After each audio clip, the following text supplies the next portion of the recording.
Assalamualaikum warahmatullahi wabarakatuh.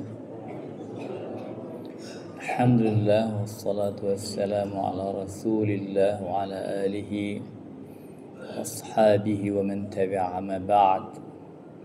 Hadirin hadirat sidang jemaah salat maghrib dirahmati Allah. Kajian tafsir kita malam ini akan membacakan ayat 36 dari surat Al-Ahzab. Ayat 36 dari surat Al-Ahzab. A'udzu billahi minasyaitonir rajim. وما كان لمؤمن ولا مؤمنة إذا قضى الله ورسوله أمرا أن يكون لهم الخيرة من أمرهم ومن يعص الله ورسوله فقد ضل ضلالا مبينا وما كان لمؤمن dan tidak patut bagi seorang mukmin laki-laki wala mu'minah, tidak juga patut bagi seorang mukmin perempuan idza qadallahu wa rasuluhu amran, apabila Allah dan Rasulnya telah menetapkan suatu ketetapan, ayyakuna lahumul khiyaratu min amrihim, akan ada bagi mereka pilihan yang lain tentang urusan mereka. Wa may ya'sillaha wa rasulahu, barang siapa mendurhakai Allah dan Rasulnya, faqad dhalla dhalalan mubina, maka orang itu telah sesat dengan kesesatan yang nyata. Ayat ini memerintahkan kepada pertama sekali pada asbabun nuzulnya. Menurut asbabun nuzulnya, ayat ini adalah turun pada suatu peristiwa di mana Nabi SAW dalam beberapa ayat sebelum ini menceritakan bahwa Nabi punya seorang anak angkat yang bernama Zaid bin Harithah. Pada suatu ketika Zaid bin Harithah ingin dinikahkan dengan Zainab binti Jahshin, anak bibi daripada Rasulullah. Zainab binti Jahshin, anak bibi Rasulullah SAW, ingin dinikahkan dengan Zaid bin Harithah.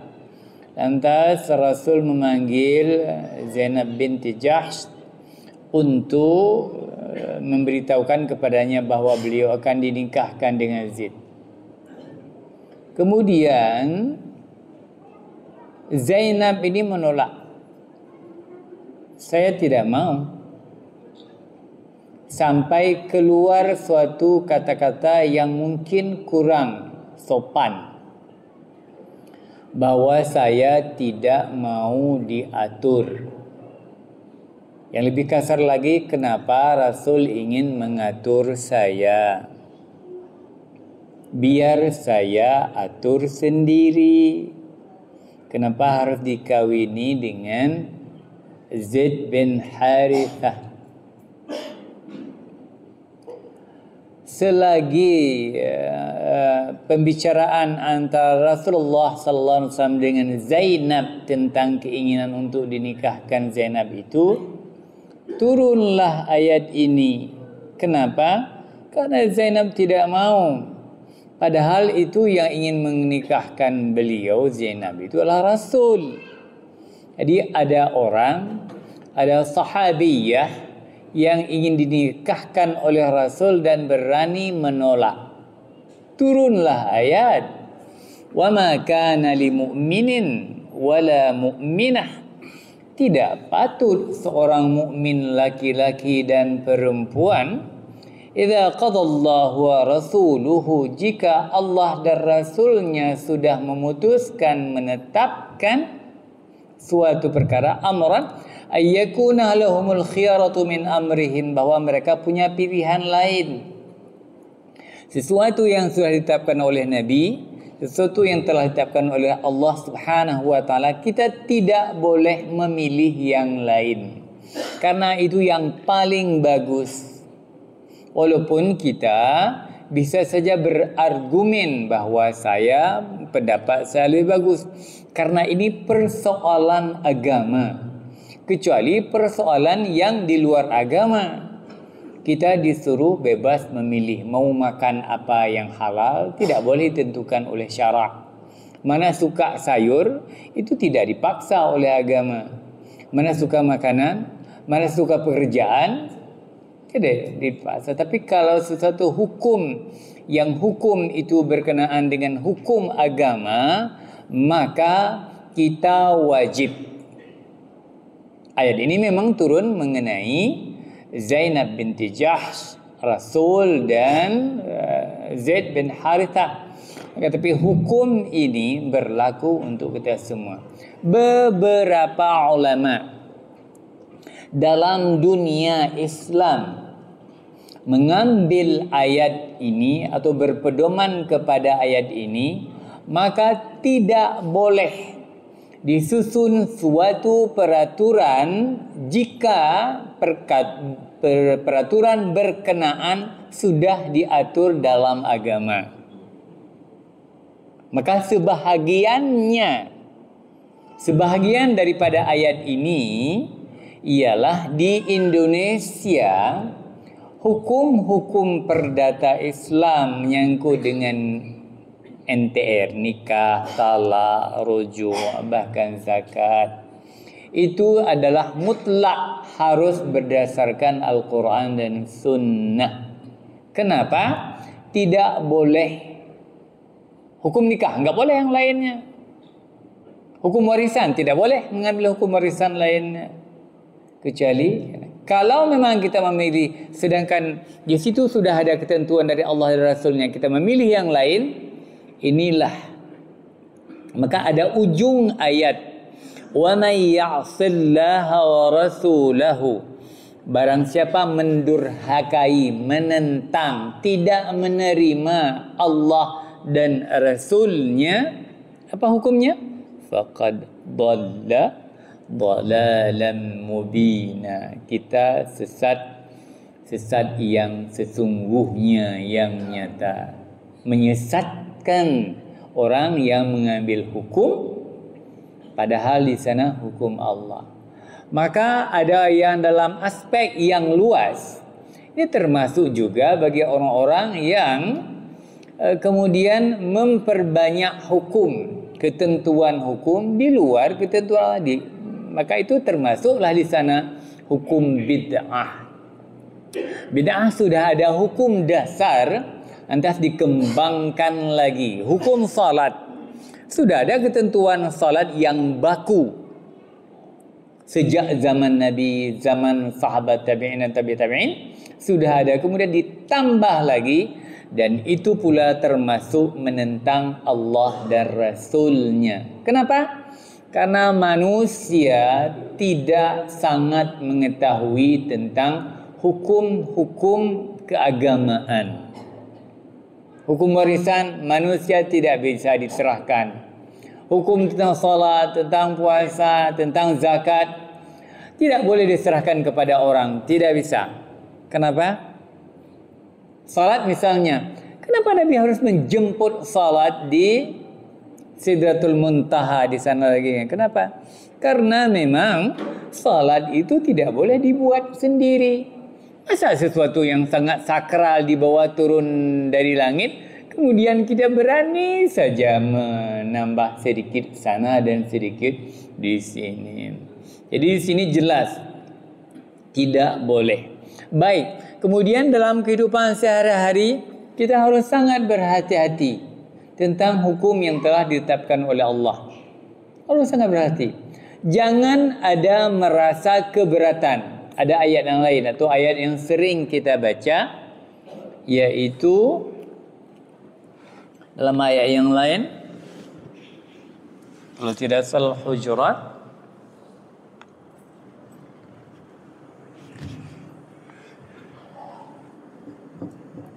wala yajiduna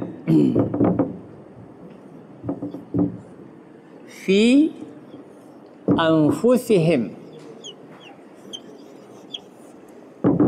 harajan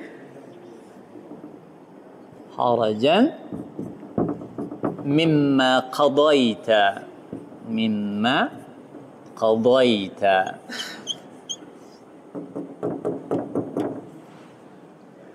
dan umat Islam itu kamu tidak mendapati fi walajiduna, dan mereka tidak mendapati fi anfusihim, tidak ada dalam jiwa mereka harajan. Apa harajan?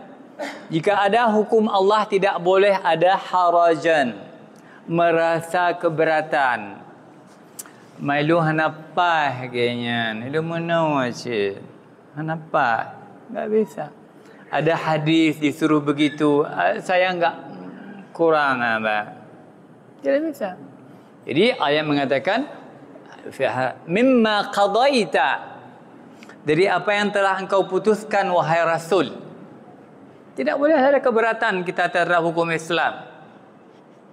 Kenapa? Karena kita tidak mampu menyodorkan alasan. Hukum waris. Kalau memang kita tidak senang, apa alasan yang akan kita ajukan? Tidak senang kepada hukum warisan yang seperti itu. Apa alasannya?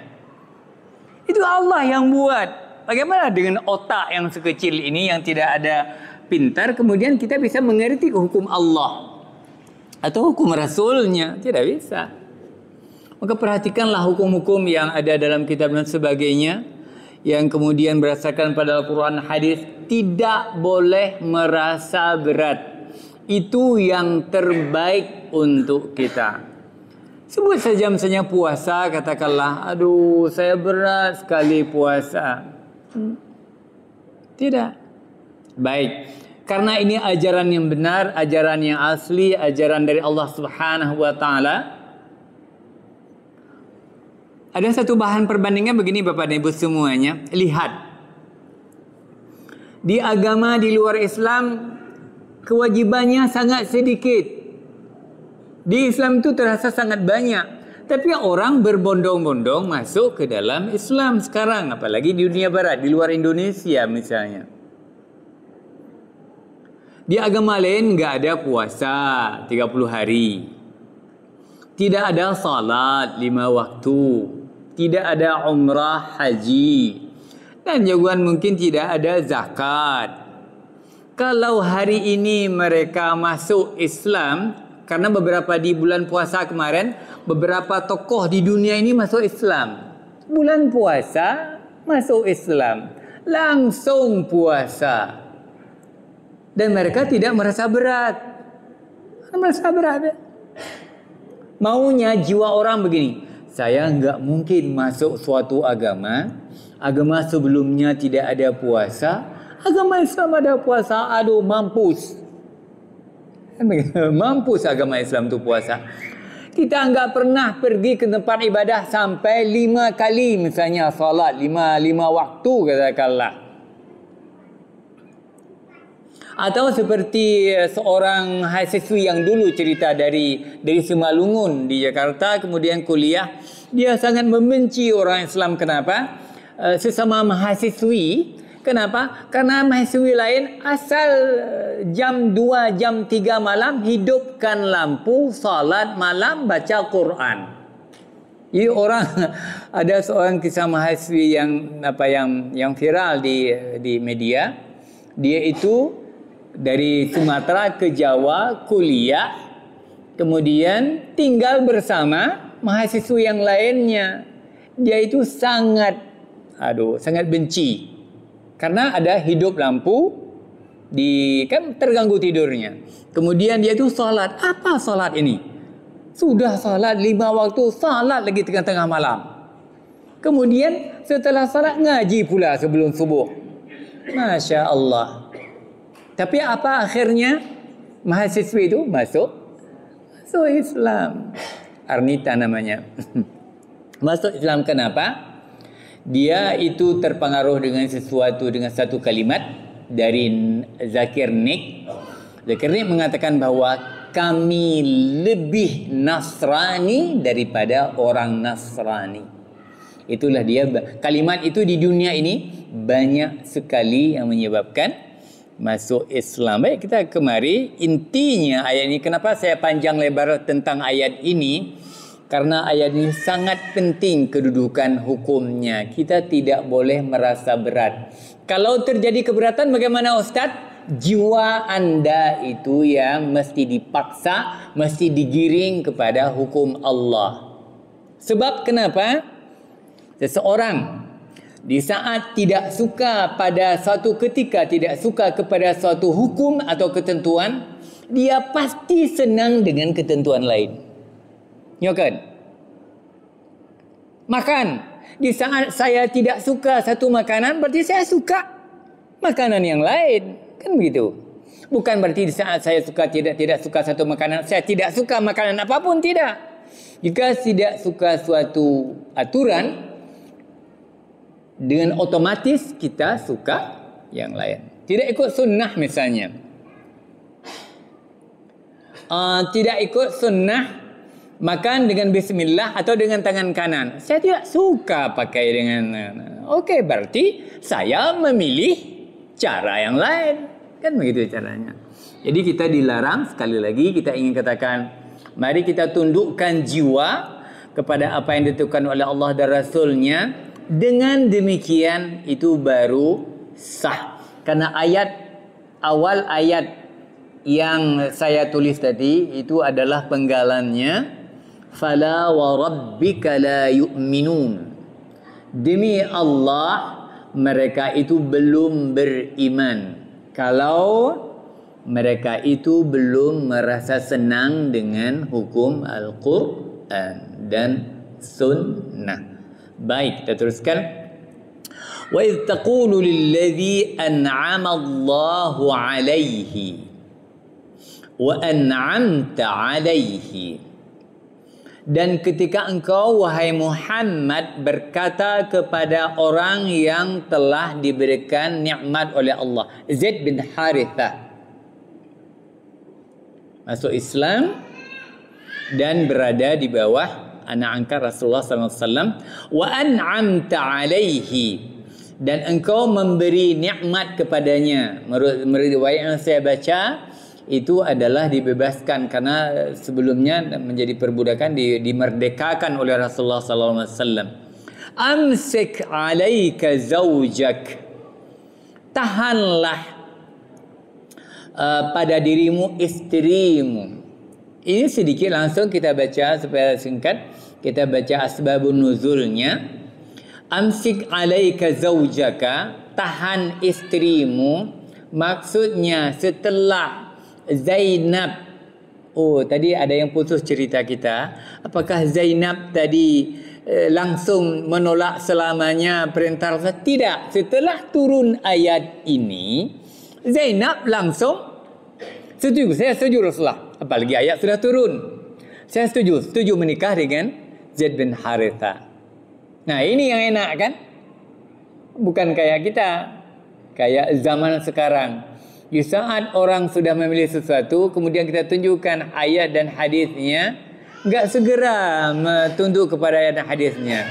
Tapi di sini ada pedoman, contoh. Jadi Zainab kemudian, saya setuju dikawinkan, nikah. Setelah nikah dengan Zaid, maka berjalan 1 tahun lebih, Zaid datang kepada Nabi. Amsik alaika zawjaka. Rasulullah, saya tidak cekcok di rumah dengan Zainab. Maunya saya ceraikan saja Zainab itu. Sehingga kalimat Al-Quran, amsik alaika zawjak, Nabi memerintahkan tahanlah, jangan cepat-cepat cerai. Wattaqillaha, dan bertakwalah kepada Allah. Apa itu makna bertawak kepada Allah? Dalam menjalankan rumah tangga harus banyak takwa. Bagaimana takwa di rumah tangga? Amanah rumah tangga itu sebuah amanah yang harus dijalankan dengan syariat Islam. Maka bukan berdasarkan kepentingan-kepentingan istri atau kepentingan-kepentingan suami. Tapi rumah tangga itu adalah baiti jannati. Rumahku, rumah tanggaku adalah syurgaku. Jadi di sini Rasul di saat Zaid tidak betah, tidak tahan dengan istri Zainab, datang kepada Nabi. Lantas Nabi ini ingin menceraikan. Nabi mengatakan, amsik alaika zawjaka wattaqillaha wa tukhfi fi nafsika mallahu mubdihi. Muhammad, ini sebagian tafsir saya baca, Muhammad, engkau itu tukhfi, menyembunyikan sesuatu pada dirimu, mallahu mubdihi, yang Allah akan mubdihi, bada yabdu, memunculkannya, menyatakannya, dari lahir menjadi nyata. Wa takhshan nasa, dan engkau khawatir dengan komentar orang, wahai Nabi Muhammad, tentang Zaid bin Harithah dan Zainab binti Jahsh.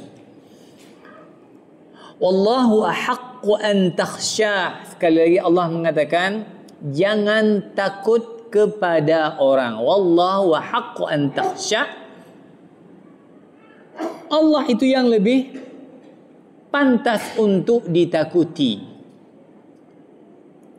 Ini susah ini. Mana kita lebih takut kepada Allah dengan manusia? Kebanyakan orang tidak lebih takut dengan orang daripada takut dengan manusia. Mana buktinya? Di negeri ini, kalau kejahatan semakin merajalela misalnya, maka orang tidak takut pelanggaran, melakukan kejahatan, tidak takut kepada Allah, yang takut kepada manusia. Manusia siapa di Indonesia ini? Ya, manusia barangkali KPK, polisi, kejaksaan, dan hakim, itu yang ditakuti. Selebihnya, Masya Allah Rabbul Alamin. Baik, jadi di sini wallahu ahaqqu an takhsha. Peringatan kepada Nabi. Kepada kita lebih penting lagi. Nabi memang orang yang sangat takut kepada Allah.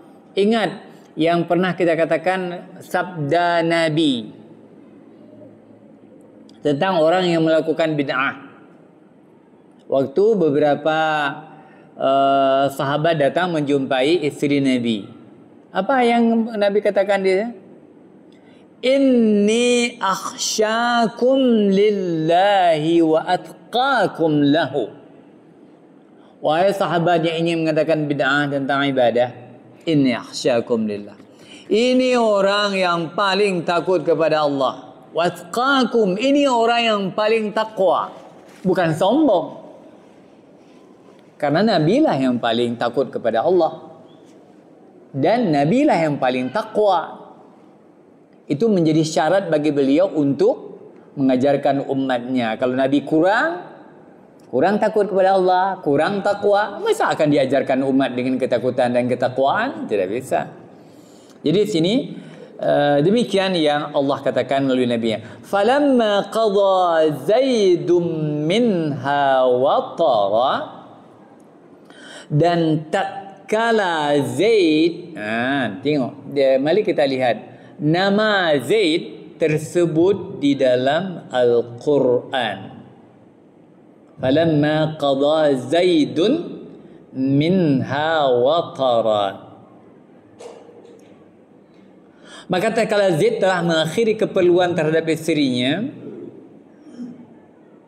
zawwajnakaha, kami kawinkan kamu dengan dia. Dia itu siapa? Di sini siapa? Zainab. Likai la yakuna 'alal mu'minina haraj, supaya tidak ada keberatan bagi orang mukmin fi azwaji ad'iyaihim, dalam menikahi istri-istri anak angkat. Saya ulang, setelah Zaid menceraikan Zainab, maka Allah menyuruh Rasulnya untuk menjadikan Zainab itu sebagai Ummul Mukminin, istri Nabi. Apa hikmahnya?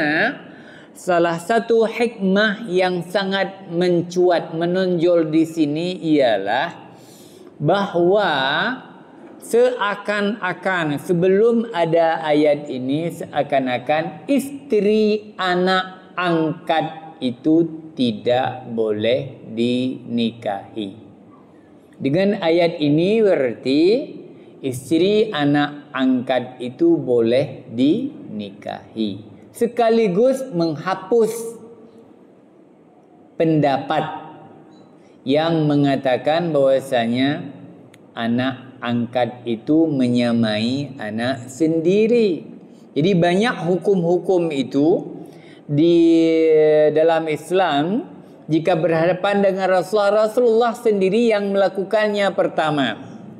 Bapak Ibu sekalian, lihatlah bahwa Rasul kan tidak mungkin lupa orangnya dalam syariat. Syariat mana? Salat.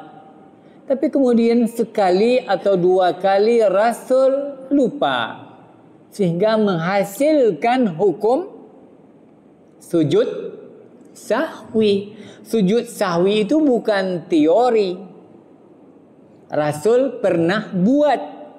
Jadi makanya saya termasuk salah seorang yang mengatakan bahwa salat itu hukumnya lengkap, aturannya dan lengkap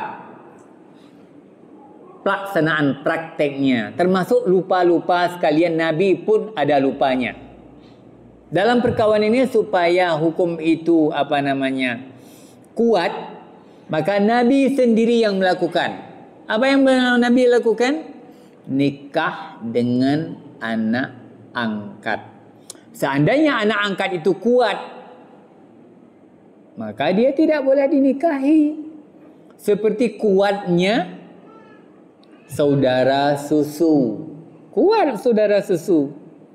Kita pernah menyusui pada ibu yang sama, padahal bukan ibu kita, tapi kita waktu bayi meninggal ibu, kemudian kita menyusu kepada ibu yang lain, dan ibu itu tentu punya anak, dan ibu susu itu diharamkan. Tetapi ini istri anak angkat halal dinikahi. Siapa yang melakukannya? Rasul. Untuk siapa? Untuk umat juga aturan ini. Baik. Idza qadaw minhunna watara, apabila istri-istri anak angkat itu sudah diceraikan, maka boleh dikawinkan. Wa kana amrullahi maf'ula, dan adalah hukum Allah itu, ketetapan Allah itu pasti terjadi. Apa yang Allah sudah tetapkan itu akan terjadi. Kenapa? Karena memang jagat raya ini Allah yang atur. Tidak mungkin itu tidak terjadi. Walaupun manusia berencana lain, manusia mengatakan ini dan itu, tapi apa yang Allah tetapkan itu pasti terjadi. Persis seperti, mohon maaf Pak sedikit, saya termasuk dengan media, saya pikir benarlah seperti orang-orang Israel punya senjata tercanggih di dunia. Tidak, mereka mengatakan tidak bisa ditembus oleh siapapun, kan begitu. Yang kita ketahui sebelumnya, apa ketentuan di Israel? Senjata penangkal Israel itu tidak bisa ditembus oleh negara-negara kecil manapun. Ternyata Maibudah Hawa Irannya seperti lolos begitu, langsung mana-mana irondomnya.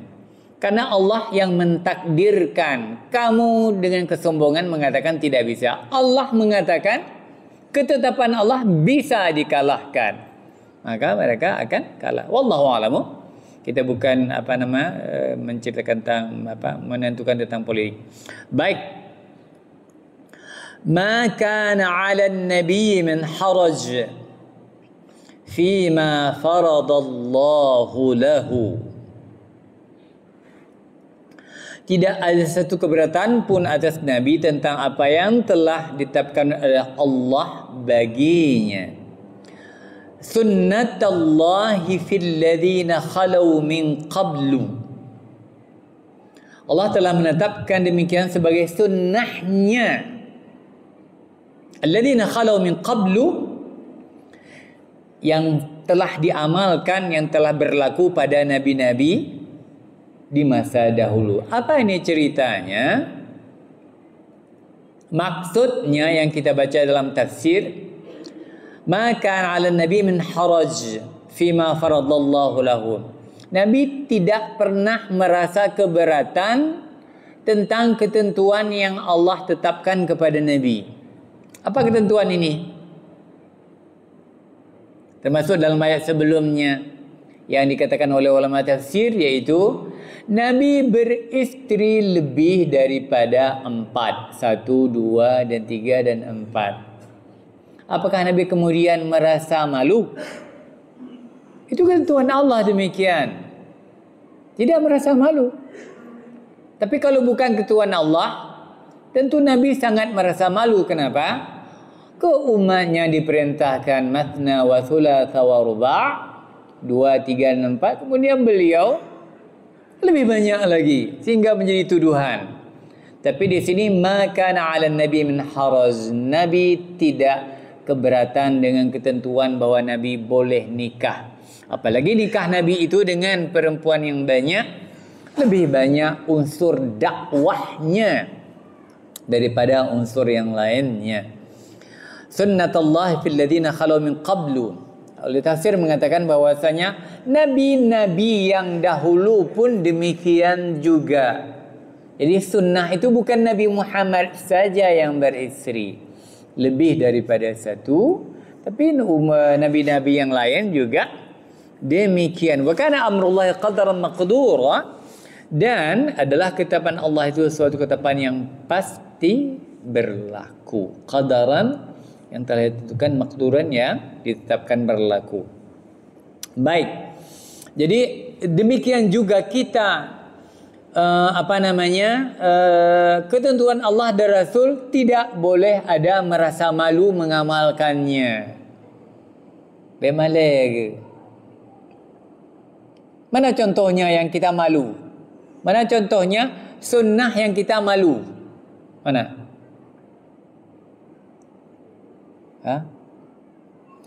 Kalau ada makanan jatuh, kita malu memungutnya, kan begitu?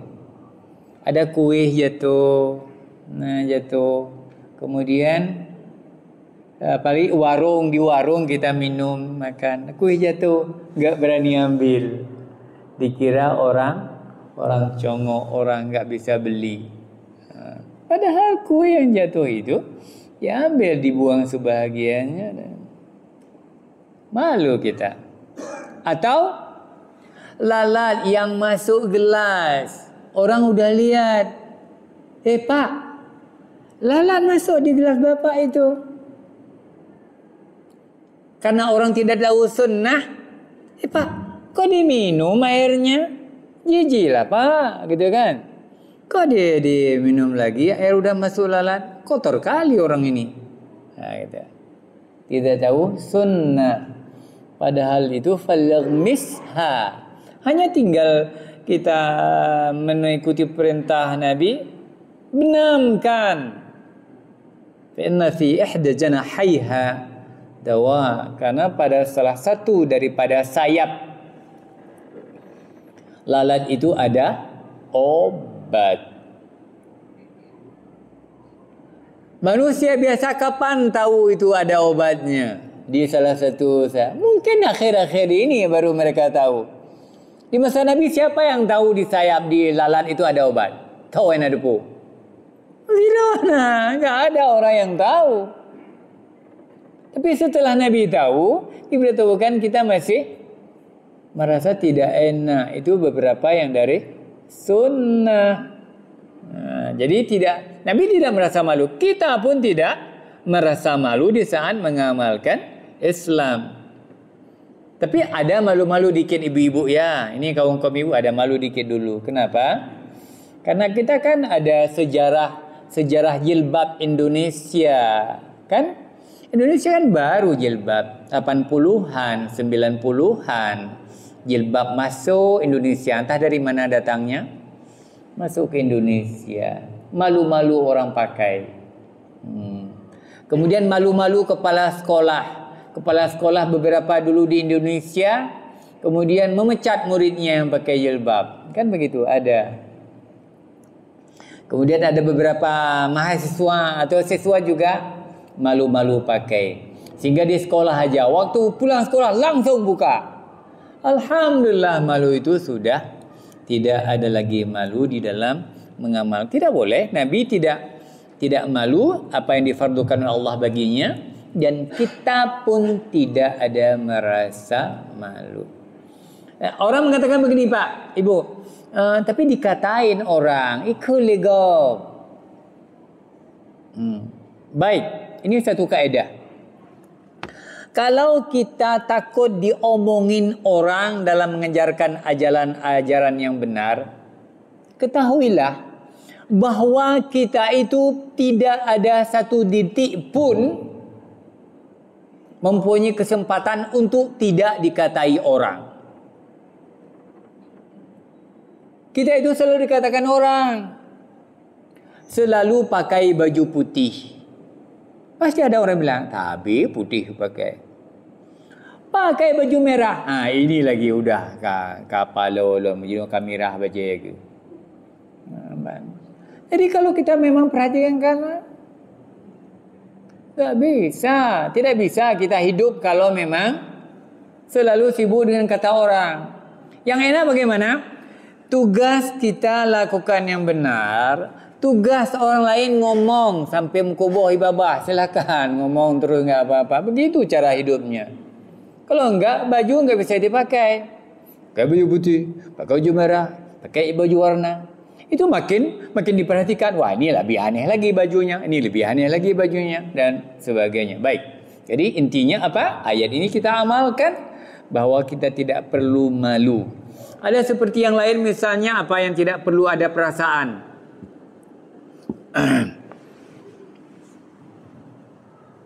Perasaan yang tidak boleh dipasang perasaan. Wala ta'khudhukum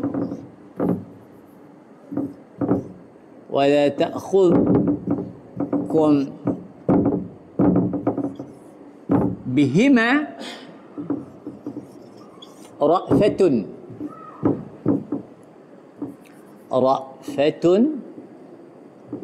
fi dinillah. Fi dinillah.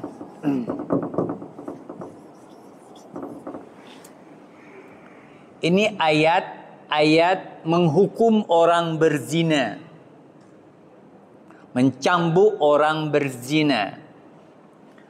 Dan janganlah kamu merasa belas kasihan dalam melaksanakan hukum Allah.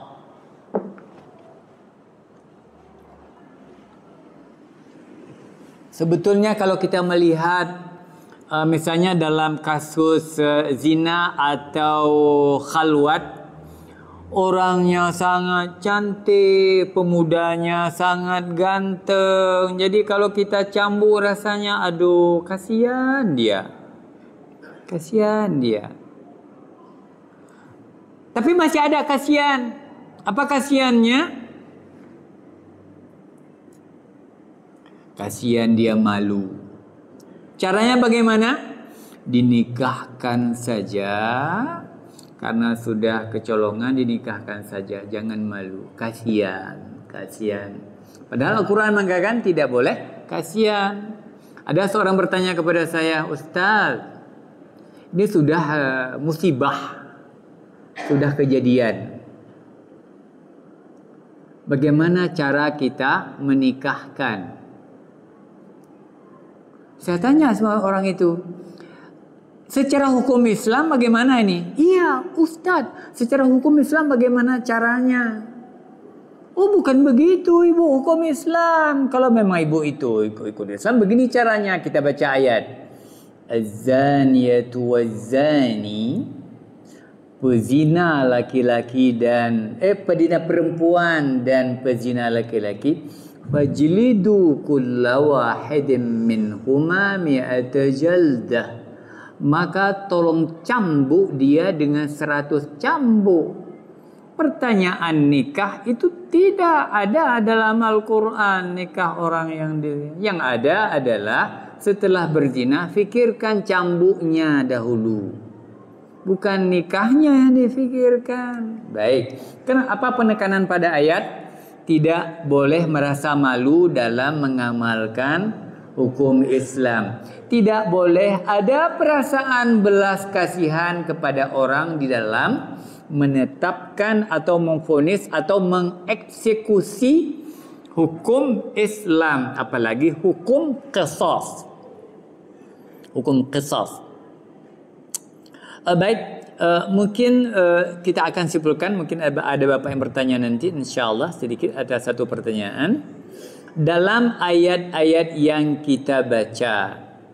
Yang pertama kita baca di ayat 36 bahwa kita disuruh ikut sepenuhnya ketentuan Allah dan Rasul, tidak boleh menolak, tidak boleh merasa keberatan.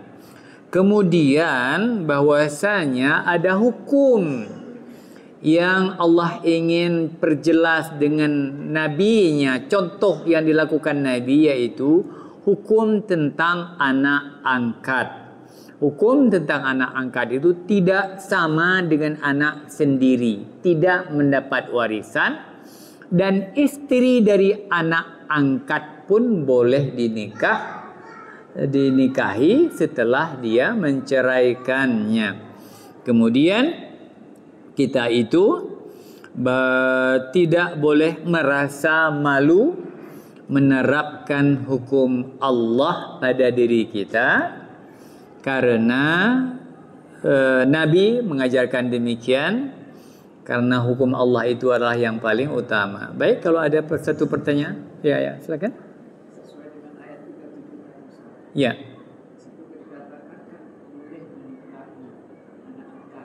Iya. Bagaimana dengan ayah sambung dengan anak yang didapatnya dari ayah sebelumnya? Itu banyak terjadi tadi. Mohon maaf ini justru saya yang nggak ngerti ini Pak, ayah sambung. Anak yang didapatnya dari ayah sebelumnya, dia kawin sama mamanya, kan ada anak-anak yang di bawah. Oh.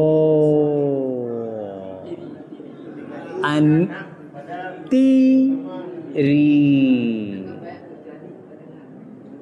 Nah, yang sudah terjadi enggak, yang sudah terjadi bagaimana, kawin atau tidak? Ini hukum fikih, bagaimana saya jawab? Kalau kita sudah campur dengan ibunya, maka anak istri, anak tiri tidak boleh lagi dinikahi. Kecuali kita baru nikah karena sesuatu hal kita belum campur, entah karena masa menstruasi, entah karena sakit, sudah setahun kita menikah dengan dia, kita belum campur karena sesuatu hal. Kemudian muncul karena sudah nikah dengan ibu belum campur, nampaklah anak tiri itu, wah ini dia pun mau gitu kan. Maka kibanda pegawai teman. Jadi diceraikan mama, ambil anak gitu kan. Karena kita belum campur. Jadi intinya pada campur atau tidak, pada dukhul atau tidak. Baik, demikian. Ada yang lain ingin bertanya? Insyaallah. Jadi apakah sekarang berlaku demikian? Wallahu a'lam bisshawabi.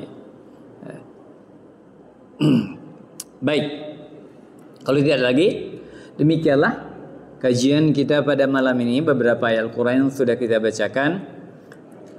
Semoga ketentuan-ketentuan Al-Quran, karena setiap huruf kalimat ayat Al-Quran itu tidak ada yang tidak bermanfaat bagi kita. Tidak ada yang tidak bisa diambil manfaatnya. Sekalipun ayat tentang Abu Lahab misalnya, sekalipun ayat tentang Fir'aun, menceritakan Fir'aun, tetap itu ada faedah yang bisa kita ambil dari ayat tersebut. Demikian saja. Subhanakallahumma wa bihamdika asyhadu an la ilaha illa anta astaghfiruka wa atubu ilaik. Assalamualaikum warahmatullahi wabarakatuh.